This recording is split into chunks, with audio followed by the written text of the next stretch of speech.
ভাত নিয়ে বসে গেলাম। বিসমিল্লাহ।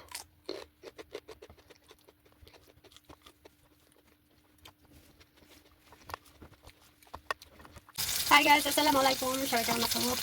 ভাত বসাই দিলাম, কেন মনে খাইতেছে মাছের ভর্তা বানাই ভাত খেতে। ডিউটিতে আসলাম, আজকে কিছু রান্না করবো না, করে ভাত রান্না করতেছি। মাত্র 2 পিস মাছ ভেজে নিচ্ছি, হালকা একটু হলুদ দিয়ে মাছগুলো ভেজে নিচ্ছি।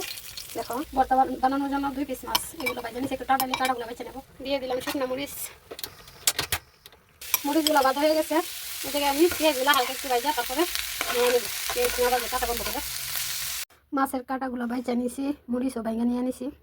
দেখো, পেঁয়াজগুলো এইভাবে ভেজে নিয়েছি। পেঁয়াজগুলো দিয়ে দিলাম সরিষার তেল। এখন এটা ভালো করে মাখাই নেব। ভর্তার লুকটা দেখো, একটু জাল জাল করে মাখাইলে ভালো হয়।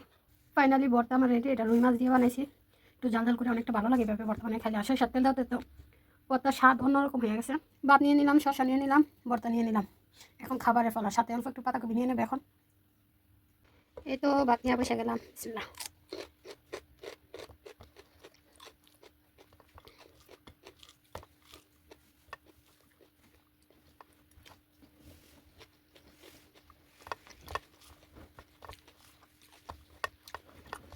মরিচগুলো অনেক ঝাল, রান্না মরিচ প্রচুর ঝাল।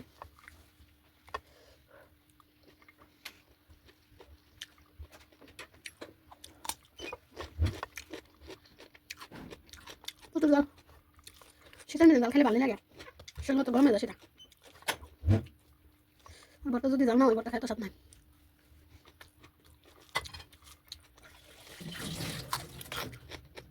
সবাই ভালো থাকো, সুস্থ থাকো, আল্লাহ হাফেজ। খাওয়া দাওয়া করি।